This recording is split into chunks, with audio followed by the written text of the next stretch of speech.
Welcome to YK health. ఈరోజు మన topic digital addiction. ఇప్పుడు తరచూ వినబడుతున్న మాట ఇది. ప్రతి ఇంట్లో వినిపిస్తున్న పదం ఇది. ముఖ్యంగా చిన్నపిల్లలు, యూత్ ఎక్కువగా డిజిటల్ వ్యసనపరులుగా మారుతున్నారు. దీనివల్ల ఎన్నో అనర్థాలు ఉన్నా చాలామంది ఈ డిజిటల్ అడిక్షన్ నుంచి బయటపడలేకపోతున్నారు. డిజిటల్ అడిక్షన్ వల్ల వచ్చే నష్టాల గురించి వివరించడానికి, అలాగే డిజిటల్ అడిక్షన్ను ఎలా తగ్గించుకోవాలో తెలియజేయడానికి psychiatrist Bodepudi Sharath YK TV స్టూడియోకి వచ్చారు. మన సార్ని అడిగి మరిన్ని డిజిటల్ అడిక్షన్ గురించి మరిన్ని వివరాలు తెలుసుకుందాం. నమస్తే సార్, గుడ్ ఆఫ్టర్నూన్. ముందుగా మన ప్రేక్షకులందరికీ అసలు డిజిటల్ అడిక్షన్ అంటే ఏంటి, అదేంటో వివరించండి sir. Okay, first of all happy new year అండి. Thank you. ఫస్ట్ ఇయర్లో ఫస్ట్ ప్రోగ్రామ్ అది. ఓకే, సో డిజిటల్ డీటాక్స్ అంటే ఇప్పుడు మనకి వెరీ కామన్గా మనకి చూస్తుంటే ఇంటర్నెట్, ఫోన్, అలానే సోషల్ మీడియా. సో ఈ మూడు మన లైఫ్లో చాలా ఇంపార్టెంట్ రోల్స్ ప్లే చేస్తున్నాయి. ఎంతంటే మనం బేసిక్ వర్క్, సోషల్ లైఫ్ అన్నిటికీ దూరంగా ఉండి మనం దానికే ఎక్కువ వాల్యూ ఇస్తున్నాం. సో ఎప్పుడైతే మన పర్సనల్ లైఫ్ కానీ, సోషల్ లైఫ్ కానీ, మన వర్క్ లైఫ్ కానీ ఎఫెక్ట్ అవుతాయి, అవి వీటి వల్ల ఎఫెక్ట్ అయితే దాన్నే మనం డిజిటల్ అడిక్షన్ అంటాం. ఓకే, అయితే ఇప్పుడు ఈ డిజిటల్ అడిక్షన్ అనేది మన దగ్గర ఎంత ప్రభావం ఉందంటారు? ఒకవేళ మన ఇండియాలో కానీ, సరే మన ఏపీ విషయానికి వస్తే, తెలుగు రాష్ట్రాల్లో ఏపీ విషయానికి వస్తే ఎంత మేరకు ప్రభావం ఉందంటారు? ఓకే, మన రీసెర్చ్ ప్రకారంగా అయితే ఇండియాలో మనం చూస్తే ఆల్మోస్ట్ 20-50% పీపుల్ ఈ డిజిటల్ అడిక్షన్కి బానిసలయ్యారు. సో మన ఏపీలో చూస్తే, బికాజ్ టెక్నాలజీ మన తెలుగు వాళ్ళు బాగానే అడాప్ట్ చేసేసుకుంటారు.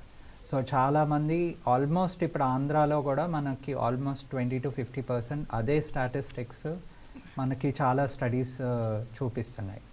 అంటే ఇది ఎక్కువ శాతం అంటారా? ఇది చాలా ఎక్కువ శాతం. ఎందుకంటే ఇప్పుడు 20-50% ఆఫ్ ద యూత్, ఆల్మోస్ట్ అంటే half of the youth are children దీనికి అడిక్షన్ అయి ఉన్నారు. సో దీనికి అడిక్ట్ అయితే అంటే చాలా ప్రాబ్లమ్స్ మనం ఈ యూత్లో ఫేస్ చేస్తున్నారు. సో అదన్నీ మనకి మనం ప్రస్తుతానికి ఏదైతే చూస్తున్నామో అది just tip of the iceberg. ఇంకా ఐస్బర్గ్ ఇంకా చాలా కిందకి చాలా ఉంటుంది. అది మనకి రాను దీనివల్ల వచ్చే ప్రభావాలు మనకి తెలుస్తాయి. ఓకే, అంటే ఇక ఈ డిజిటల్ అడిక్షన్ అనేది అసలు ఇది మనకుంది లేదా ఎదుటి వ్యక్తికి ఉంది, ఇవన్నీ మనం ఎలా తెలుసుకోవాలంటారు?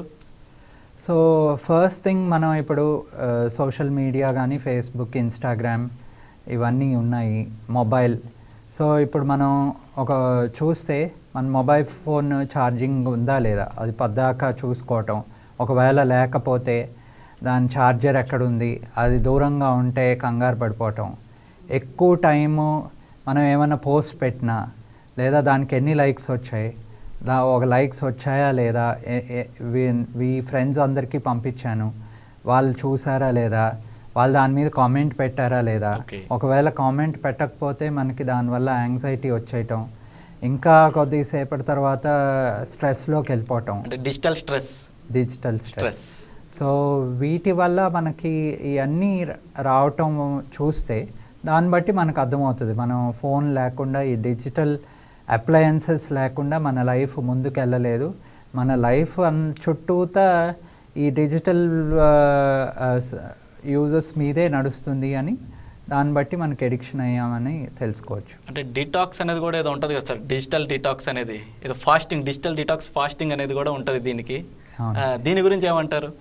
సో డిజిటల్ డీటాక్స్ అంటే, ఇప్పుడు డీటాక్సిఫికేషన్ అంటే అది it's like any other substance de addiction లాగా, ఆల్కహాల్కి బానిసలు అవుతాం, డీటాక్స్ అంటాం. అలానే డిజిటల్ డీటాక్స్ అంటే మనం ఒక స్ట్రిక్ట్ ప్లాన్ పెట్టుకోవాలి. అంటే మనం రోజుకి స్క్రీన్ టైము లిమిట్ చేసేసుకోవాలి, ఐదర్ ½ అన్ అవర్ లేదా 2 hours. అట్లానే మన పిల్లలకు కూడా ఈ మధ్య లేటెస్ట్ యాప్స్ కొన్ని వచ్చినాయి. సో అది మనం ఎలా వాడాలో నేర్చుకొని, సో పిల్లలకు కూడా మనం ఆ స్క్రీన్ టైంని లిమిట్ చేసేసేయాలి. సో నెక్స్ట్ ఏంటంటే మనం అదర్ ఫిజికల్ యాక్టివిటీస్, సో ఏదైనా వాకింగ్ కానీ లేదా బుక్ రీడింగ్ కానీ, ఇప్పుడు మన విజయవాడలో బుక్ ఫెస్టివల్ అవుతుంది. స్టార్ట్ అయింది. సో అట్లాంటి వాటికి ఈ మధ్య ఆదరణ చాలా తగ్గిపోయింది. వెళ్ళేవాళ్ళు, బుక్స్ చదివే వాళ్ళు ఎవరు ఉండట్లా. ఆ బుక్ చదవాలన్నా కూడా మనం ఇంటర్నెట్లో కానీ, కంప్యూటర్లో కానీ, ల్యాప్టాప్, ఫోన్లో చదువుతున్నాం. అంతా డిజిటలైజింగ్. సో దానివల్ల మనకి ఈ ప్రాబ్లమ్స్ అనేవి వస్తున్నాయి. సో దాన్ని మనం డీటాక్స్ చేయాలి. ఒకవేళ నిజంగానే మీరు చెప్పినట్టే ఎక్కువ స్క్రీన్ టైం తీసుకుంటే దీనివల్ల వచ్చే అనర్థాలు కానీ, నష్టాలు కానీ ఎలా ఉండొచ్చు అసలు? దీనివల్ల మరింత మన మానసిక యొక్క ఆరోగ్యంపై చూపే ప్రభావం ఎంత ఉంటుంది? సో మనం ఫస్ట్ థింగ్ చూస్తే ఇప్పుడు ఎస్పెషల్లీ సాఫ్ట్వేర్ ఇంజనీర్స్ మార్నింగ్ నుంచి ఈవినింగ్ వరకు స్క్రీన్ మీద పనిచేస్తూ ఉంటారు. సో ఇప్పుడు మాకు కామన్గా వచ్చే ప్రాబ్లమ్స్ ఏంటంటే ఫస్ట్ థింగ్ స్లీప్ ఎఫెక్ట్ అయిపోతుంది. ఓకే. సో ఈ స్లీప్ ఎంతవరకు అంటే మార్నింగ్ మనం ఏదో పడుకునేటప్పుడు కూడా ఫోన్ పక్కనే పెట్టుకొని మెసేజ్ రాగానే అందుబాటులో ఉండేటట్టుగా ఆ లెవెల్లో పెట్టుకొని పడుకుంటున్నాం. సో దాంతో స్లీప్ అది డిస్టర్బ్ అయిపోతుంది. దానివల్ల మార్నింగ్ మనకి ఫ్రెష్గా ఉండట్లేదు. అలానే మనకి ఇప్పుడు చూస్తే కాన్సన్ట్రేషన్ అండ్ అటెన్షన్ స్పాన్, మీరు పిల్లల్లో చూస్తే ఇప్పుడు కామన్గా పిల్లలకి నచ్చేది ఇంతకుముందు లాగా ఒక 2 hours ప్రోగ్రామ్ ఎవరు చూడాలని అనుకోవట్లే. 5 minutes ఇన్స్టాగ్రామ్ రీల్స్ అవి చూద్దాం అనుకుంటున్నారు. సో పిల్లల్లో ఏమవుతుంది, అటెన్షన్ స్పాన్ అనేది తగ్గిపోతుంది. ఎందుకంటే ప్రతి 5 minutesకి మనం ఎలా అలవాటు చేసేస్తున్నాం అంటే ఏదో కొత్తది చూడాలి. సో ఇప్పుడు ఒక టాపిక్ మీద మనం కంటిన్యూస్గా లెక్చర్ చేస్తూ ఉంటే వాళ్ళకు కూడా 5 minutes కన్నా ఎక్కువ వాళ్ళు కాన్సన్ట్రేట్ చేయలేకపోతున్నారు. అలానే మనకి ఇందాక చెప్పినట్టుగా యాంగ్జైటీ, డిప్రెషన్ ఇవన్నీ కూడా మన మానసిక ఇబ్బందులు రావటానికి ఈ డిజిటల్ ప్లాట్ఫామ్స్ వల్ల మనకి ఈ డిజిటల్ ఎడిక్షన్ అనేది కూడా మ్యాక్సిమం యూత్లో అనుకుంటా, యూత్లోనే ఎక్కువ సూసైడ్కి కూడా ప్రేరేపణ ఇస్తాయి, అలాంటి ఆలోచనలు తీసుకొస్తాయి అనేది లింక్ ఉన్నట్లు చెప్తున్నారు. దీనికి గురించి ఏమంటారు? అంటే ఇందాక చెప్పినట్టుగా ఆ ఎడిక్షన్ అయిపోయినప్పుడు వాళ్ళ అనుకున్న లెవెల్లో వాళ్ళకి లైక్స్ కానీ ఇమోజీస్ కానీ అట్లా రానప్పుడు ఏమవుతుందంటే over the long run depression అనేది వచ్చే ఛాన్స్ ఉంటుంది. మామూలుగా డిప్రెషన్ అంటే ఏంటి, మనం ఎవరితో మాట్లాడాలని అనిపించకపోవటం, ఆల్రెడీ డిజిటల్ వల్ల మా జనాలతో కలవటం అనేది తగ్గిపోతుంది. సో అట్లానే లో మూడ్ అంటే మనకి నార్మల్ మూడ్ కన్నా తక్కువగా అనిపిస్తుంది.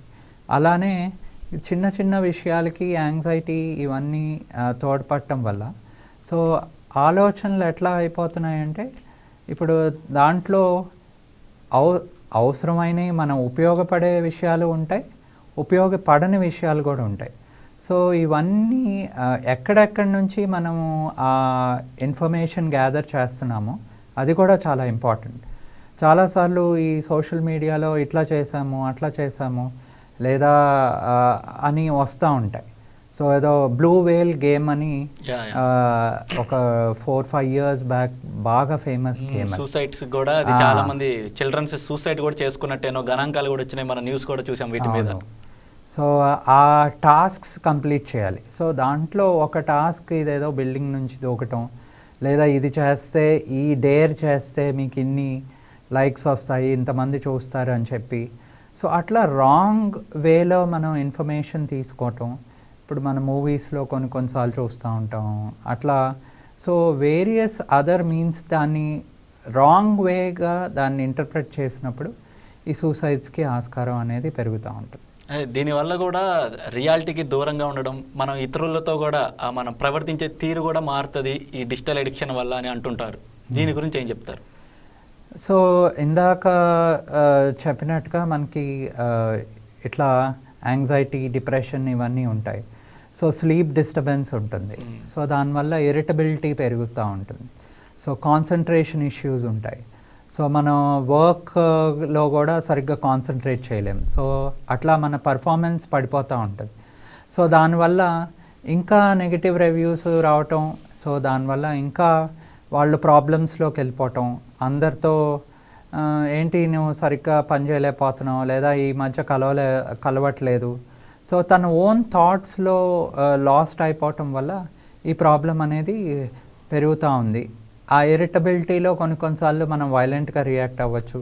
సో ఎవరైనా దేని గురించి అయినా అడిగితే దాన్ని కోపం చిరాకు వల్ల వేరే విధంగా వెళ్ళొచ్చు, మాట్లాడచ్చు. అవతల వాళ్ళు కూడా వాళ్ళ బిహేవియర్ కూడా కొద్దిగా ర్యాష్గా ఉందంటే అది ఇంకా ప్రాబ్లంకి దారితీయచ్చు. ఈ స్మార్ట్ ఫోన్లు కూడా ఎంత చిన్న వయసులో, అంటే మనం ఈ మధ్య చూస్తున్నాం, చాలా చిన్న పిల్లలకు కూడా అన్నం తినిపించాలంటే స్మార్ట్ ఫోన్స్ని వాళ్ళ మదర్స్ కానీ పేరెంట్స్ కానీ వాళ్ళకి యూజ్ చేస్తున్నారు. అయితే ఎంత చిన్న వయసులో వాళ్ళకి స్మార్ట్ ఫోన్స్ అలవాటైతే అంత తక్కువ సమయంలోనే వాళ్ళకి మానసిక ఆరోగ్య సమస్యలు కూడా వస్తాయి అని చెప్తున్నారు నిపుణులు. దీనికి ఏం చెప్తారు మీరు? నార్మల్గా మనం చూస్తే డేటా ప్రకారంగా ఇప్పుడు చిన్న పిల్లలు అంటే మంత్స్ బేబీకి లేదా లెస్ దాన్ 1 year బేబీస్కి హార్డ్లీ మనం ఎక్స్పోజర్ ఇచ్చేటానికంటే మనం ఎవరైనా తాత అమ్మమ్మతో మాట్లాడటము అదేదో వీడియో కాల్స్ వరకు లిమిట్ చేయాలి. అదే మనం less than 5 years child 1 to 5 years maximum amount of time మనం ఆ స్మార్ట్ ఫోన్ యూస్కి అరౌండ్ 1 hour. సో దానికన్నా మించి ఇవ్వకూడదు. అంటే వీళ్ళ స్క్రీన్ టైం అనేది ఇంతసేపు ఉండాలి, ఇంత వ్యవధి ఉండాలి అనేవి ఉన్నాయి వీటికి. అవును, ఇవన్నీ మనకి యాక్చువల్గా పీడియాట్రిక్ సొసైటీ వాళ్ళు, అమెరికన్ సైకలాజికల్ అసోసియేషన్, అలానే మన ఇండియన్ సైకలాజికల్ అసోసియేషన్ వాళ్ళు ఇవన్నీ వేరియస్ రీసెర్చ్ చేసి ఈ టైం అనేది పెట్టారు. So teenage 5 to 18 years or teenage లోపల అయితే maximum period of 2 hours. So ఆ తర్వాత కూడా మనకి ఏదన్నా ఇంపార్టెంట్ వ్యూ లేదా ఇన్ఫర్మేషన్ కోసం వాడాలే తప్ప అనవసరంగా దాని మీద కూర్చొని ఒక రీల్ తర్వాత ఇంకో రీలు, ఆ తర్వాత సినిమాలు. ఈ రోజుల్లో అందరూ అన్నీ అవైలబుల్గా ఉంటున్నాయి, especially with the advent of AI. ఇప్పుడు ఏఐ కూడా వచ్చేసింది. సో ప్రతి చిన్న విషయాన్ని మనం స్మార్ట్ ఫోన్లోనే తెలుసుకుంటున్నాం. బుక్స్ అనేది చదవట్లా, న్యూస్ పేపర్లు చదవట్లా, టీవీ ఛానల్స్ చూడట్లా, అన్నీ పామ్ ఆఫ్ ద హ్యాండ్లో మనకు అన్నీ తెలిసిపోతున్నాయి. అవును, నిజమే. మనం అయితే ఈ టీనేజర్స్ యూత్ కూడానే కాదు సార్, వృద్ధులు కూడా ఎక్కువ శాతం ఈ డిజిటల్ అడిక్షన్కి బాగా అలవాటు పడిపోయారు అనేది కూడా మనం చూస్తున్నాం ఈ మధ్యకాలంలో. దీనికి వాళ్ళకి వచ్చే సమస్యలు ఏమైనా ఉన్నాయా?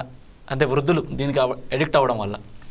సో ఇప్పుడు వృద్ధులు మనం చూస్తే చాలాసార్లు అంటే మనం వాళ్ళని తప్పు పెట్టడానికి లేదు.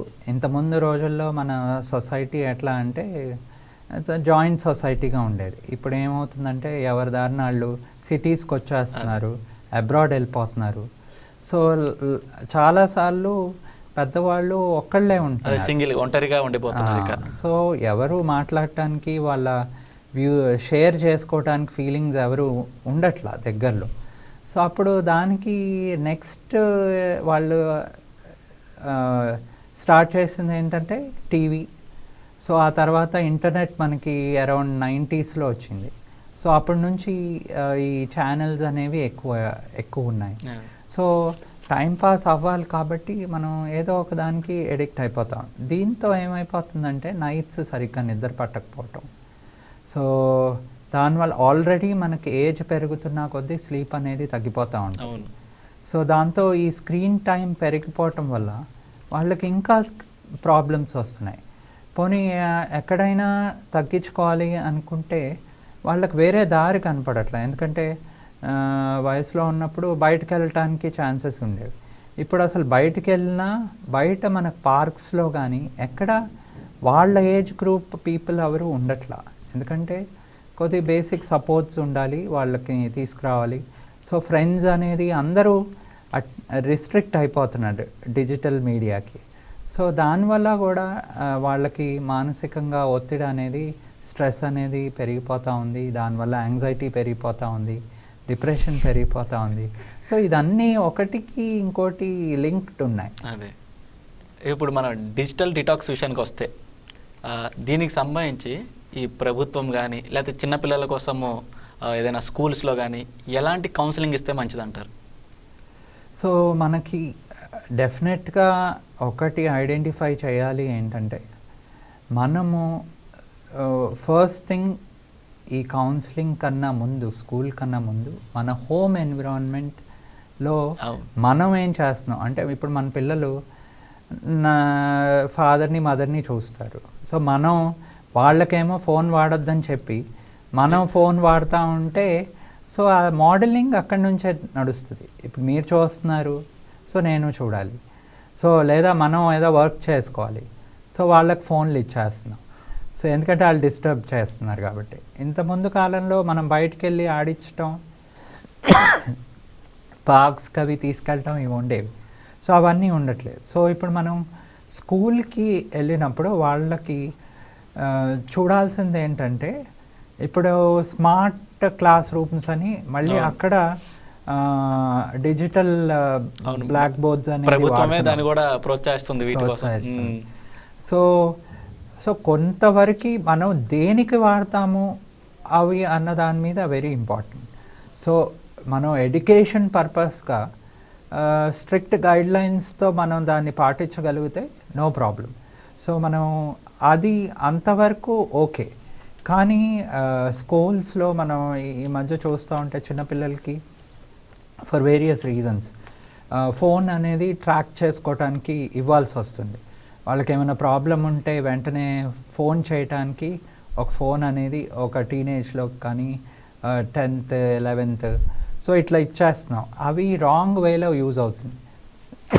సో స్కూల్స్ డెఫినెట్గా వాళ్ళ బ్యాగ్స్ అవి చెక్ చేయటం, సో ఆ లాకర్స్ సరైనవి ప్రొవైడ్ చేయటం, ఈ స్కూల్ టైంలో స్ట్రిక్ట్గా ఈ ఫోన్స్ కానీ ఇంకోటి కానీ యూజ్ చేయకపో అలా లిమిటేషన్స్ పెట్టేసి సో ఇంతవరకే వాడుకోవాలి అని వాళ్ళు కూడా ఎడ్యుకేషన్ ఇవ్వాలి. దానివల్ల వచ్చే నష్టాలు ఏంటి ఇప్పుడు మనం చూస్తుంటే, ఎస్పెషల్లీ చిన్నపిల్లలకి ఆల్మోస్ట్ 3-4 yearsకే మనకి స్పెక్స్ వచ్చాయి. అవునవును. సో ఐ ప్రాబ్లమ్స్ చాలామందికి వస్తున్నాయి. సో ఇట్లా ఇవన్నీ మనం వాళ్ళకి చెప్పగలిగితే ఇన్ దేర్ ఓన్ లాంగ్వేజ్, అంటే చిన్నపిల్లలకు అర్థమయ్యే భాషలో చెప్పగలిగేది టీచర్స్ ఫస్ట్, పేరెంట్స్, తర్వాత నెక్స్ట్ మ్యాక్సిమం టైం స్పెండ్ చేసేది స్కూల్లోనే. సో ఇది కూడా ఒక చిన్న చాప్టర్లలాగా కానీ మనకి టెక్స్ట్ బుక్స్లో ఇంక్లూడ్ చేస్తే దీనివల్ల ప్రాబ్లమ్స్ ఏమొస్తున్నాయి, అలానే రెగ్యులర్గా కౌన్సిలర్స్ దీని గురించి మాట్లాడగలిగితే స్కూల్లో దట్ విల్ రియలీ హెల్ప్. ఇప్పుడు మన ఇక యూత్ విషయానికి వస్తే ఈ డిజిటల్ డిటాక్స్ నుంచి అసలు ఎలా ప్రారంభించాలి, అంటే దాని నుంచి బయటపడడానికి వీళ్ళు ఎలా ప్రారంభించాలి ఆ ప్రాసెస్? ఓకే, మనం ఇప్పుడు యూత్ అంటే వాళ్ళకి అంటే ఐడెంటిటీ అనేది క్రియేట్ చేసుకోవాలని చాలామందికి ఉంటుంది. సో దానివల్ల వేరియస్ వేస్ ఎతుకుతూ ఉంటారు. సో మనం వాళ్ళు ఏం చేయాలంటే ఒక స్ట్రిక్ట్ ప్లాన్ అనేది పెట్టుకోవాలి. సో ఈ టైంలోనే నేను ఫోన్ అనేది చూస్తాను. ఎస్పెషలీ మనం తినేటప్పుడు, ఇప్పుడు ఫ్యామిలీగా తినటం అనేది మనం చూస్తుంటే డైనింగ్ రూమ్స్లో డైనింగ్ టేబుల్ ఉంటుంది కానీ అక్కడ కూర్చునే వాళ్ళు ఎవరు ఉండరు. సో అందరూ టీవీ ముందో లేకపోతే ల్యాప్టాప్ ముందో ఫోన్ చూసుకుంటూ తింటున్నాం. ఇన్స్టా రీల్స్ చూస్తూ లేదా మన ఓన్ కమెంట్స్ మెసేజెస్ పంపించుకుంటూ ఉంటాం. సో అట్లా ఏమైపోతుందంటే దానివల్ల ఒబేసిటీ పెరిగిపోతుంది. సో దీని నుంచి మనం బయటికి రావాలి అంటే డెఫినెట్గా ఆ స్క్రీన్ అనేది యాజ్ అ ఫ్యామిలీ మనం డిసైడ్ చేసుకోవాలి. సో ఈ ప్లేసెస్లో మనం అసలు వాడకూడదు. అట్లానే walking, physical activity, meditation and especially పడుకునేటప్పుడు డెఫినెట్గా ఫోన్ సైలెంట్ మోడ్లో పెట్టాలి. మనం పడుకునే బెడ్ దగ్గర మాత్రం అస్సలు పెట్టకూడదు. సో అది వేరే రూమ్లో పెట్టుకోవాలి. సో మన ఫ్రెండ్స్కి కూడా డెఫినెట్గా చెప్పేయాలి, ఈ టైంలో అయితే నేను ఫోన్ దగ్గర అవైలబుల్గా ఉండను. అవన్నీ మన ఓన్ ఎట్లా అంటే మన ఓన్ స్కెడ్యూల్ అనేది మనం ఎంత బాగా మనం దాన్ని ప్లాన్ చేసుకొని దాన్ని పాటిస్తామో దాన్ని బట్టి ఉంటుంది. సో ఒక స్ట్రిక్ట్ ప్లాన్, సెల్ఫ్ కేర్ అనొచ్చు దీన్ని. సెల్ఫ్ కేర్ డెఫినెట్గా అండ్ సెల్ఫ్ మోటివేషన్ కూడా ఉండాలి. సో మనం దీనివల్ల లాభం ఎంత జరుగుతుంది, నష్టం ఎంత జరుగుతుంది అన్నది మనం చూసుకోవాలి. సో మనం చూసుకుంటే మనమే రాసుకోవాలి లాభాలు ఏమున్నాయి, ఓకే ఇంత ఇన్ఫర్మేషన్ మన హ్యాండ్లో దొరుకుతుంది, నష్టాలు ఏమున్నాయి ఒకవేళ మనం చూస్తే మనకు నష్టాల లిస్ట్ ఎక్కువ ఉందనుకోండి, సో డెఫినెట్గా మనమే అవగాహన చెందుకొని, ఇప్పుడు మామూలుగా కొన్ని ఆన్లైన్లో స్కేల్స్ కూడా దొరుకుతాయి. సో ఇప్పుడు మనం ఫోన్ చూస్తానికి మినిమలిస్టిక్ స్క్రీన్ అని కూడా ఆప్షన్ ఉంది. ఓకే. సో అంటే కొన్ని నోటిఫికేషన్ అనవసరంగా మనం వస్తూ ఉంటాయి. సో అట్లాంటి చాలాసార్లు మన ఫోన్లో ఒక్కసారి ఆ యాప్ వాడతాం. సో ఆ యాప్ అలా ఇయర్స్ అండ్ ఇయర్స్ మన ఫోన్లో ఉంటాయి, నోటిఫికేషన్స్ వస్తూ ఉంటాయి. బట్ సో మనం పొద్దాక మన కాన్సన్ట్రేషన్ కానీ అటెన్షన్ కానీ డిస్ట్రాక్ట్ అయిపోతూ ఉంటాం. సో అలాంటి యాప్స్ అన్నీ మనం మన ఫోన్లో నుంచి రిమూవ్ చేసేసుకోవాలి. సో ఇట్లా మనం ఈజీ వేస్ ఆఫ్ ఉన్నాయి మన చేతిలో. సో అవన్నీ మనం డెఫినెట్గా ఫాలో అవుతాయి, డెఫినెట్గా మనకి చాలా మంచి రిజల్ట్స్ వస్తాయి. ఓకే, మీరు చెప్పినట్టు ఇప్పుడు self care, self motivation okay, ఒక్కోసారి మన చేయి దాటిపోతుంది పరిస్థితి అనేది. అప్పుడు ఆల్రెడీ మనం ఇందాక కూడా మాట్లాడుకున్నాం, ఈ నిపుణులు అనేవాళ్ళు కౌన్సిలింగ్కి ఎవరి దగ్గరికి వెళ్ళాలి, అసలు ఇప్పుడు దీనికి స్పెసిఫికేషన్గా ఎవరైనా కౌన్సిలింగ్ ఇచ్చే వాళ్ళ యొక్క డిజిగ్నేషన్ ఏంటి, అసలు ఎక్కడికి వెళ్ళాలి వాళ్ళు? సో ఇందాక చెప్పినట్టుగా ఒకవేళ వాళ్ళకి సైకాట్రీ ఇష్యూస్ ఉన్నాయనుకోండి, యాంగ్జైటీ, డిప్రెషన్ లేదా స్లీప్ ప్రాబ్లమ్స్, సో అవి మైనర్ సిమ్టమ్స్ అనుకోండి. సో డిప్రెషన్లో మైనర్ డిప్రెషన్ లేదా స్లీప్లో అప్పుడప్పుడు ప్రాబ్లమ్స్ ఉంటాయి. సో అంతవరకు వాళ్ళు సైకాలజిస్ట్ దగ్గరికి వెళ్ళచ్చు. సో వాళ్ళకి యాంగ్జైటీ ఎలా తగ్గించుకోవాలనేది రిలాక్సేషన్ థెరపీ అన్నది ఉంది, అట్లానే ప్రోగ్రెసివ్ మజిల్ రిలాక్సేషన్ అనేది ఉంది. సో అట్లా వాళ్ళు బేసిక్ సైకలాజికల్ ఆస్పెక్ట్స్లో, అలానే డిప్రెషన్కి వెళ్తే కాగ్నిటివ్ బిహేవియర్ థెరపీ అని ఉంది. కానీ సివియర్ మీన్స్లోకి వెళ్ళిపోతే, అంటే కొంతమందికి సివియర్ డిప్రెషన్లోకి వెళ్ళిపోతారు, అప్పుడు మాత్రం వాళ్ళు మెడికేషన్స్తో పాటు మెడికేషన్స్ కూడా వాడాలి అలాంగ్ విత్ కౌన్సిలింగ్. సో అప్పుడు మనం సైకాట్రిస్ట్ దగ్గర డెఫినెట్గా విజిట్ చేయాలి. సార్ ఇప్పుడు మైండ్ఫుల్ టెక్నాలజీ అంటే ఏంటి సార్ అసలు? సో మైండ్ఫుల్ టెక్నాలజీ అంటే మనం టెక్నాలజీకి ఎంత వాల్యూ చేస్తున్నాము అన్నది మైండ్ఫుల్ టెక్నాలజీ. సో టెక్నాలజీలో మనం ఇందాక చెప్పినట్టుగా ఇంత అమౌంట్ ఆఫ్ టైమే మనం వాడతాం. సో అది ప్లాన్ చేసుకుంటాం. సో రోజుకి స్క్రీన్ ఇంతసేపు వాడతాము, వేరియస్ యాప్స్ ఇంతసేపు వాడతాము. సో అట్లా మనం ఒక ప్లాన్ చేసుకొని దాన్ని మనం పాటించడం అనేది దీన్ని అంటాం. ఓకే, సో అట్లా లిమిటెడ్ యూస్ అనేది చేసుకోవాలి. దాని తర్వాత మనం various other ways of getting away from screen అనేది మనం పాటించాలి. Okay sir, thank you sir. మా స్టూడియోకి వచ్చి మంచి వాల్యుబుల్ ఇన్ఫర్మేషన్ ఇచ్చారు. ఒకసారి ప్రోగ్రామ్ క్లోజ్ చేసే ముందు మా ప్రేక్షకులకి మీరు ఇచ్చే సలహా సూచనలు ఏమైనా ఉన్నాయా ఇదే అంశంపై? సో ఇప్పుడు మనం చూస్తే ఇండియాలో the largest population in the world is the youth. So మనం వరల్డ్లో ఎక్కడైనా చూస్తే India has the largest working population in the age group of 25 to 35 years. So ఈ యూత్ మనం రాను చాలా టెక్నాలజీ పెరుగుతుంది. ఏఐ అనేది ఇప్పుడు డేటా సైన్స్ అనే దాని మీద మంచి వస్తున్నాయి, కానీ అవి మనకి హెల్ప్ అయ్యే టెక్నాలజీ. కాకపోతే మనం రాంగ్ వేలో ఈ టెక్నాలజీని వాడి ఆ టెక్నాలజీకి బానిసలు అయిపోయి కంట్రీకి మనం ముందుకు తీసుకెళ్లే ఏజ్లో మనమే సొంత ప్రాబ్లమ్స్తో సఫర్ అవుతూ ఉంటే మనం డెఫినెట్గా మన ఫ్యామిలీకి బర్డెన్ అయిపోతాం, మనకు ఓన్గా మన కాన్ఫిడెన్స్ అది తగ్గిపోతూ ఉంటుంది.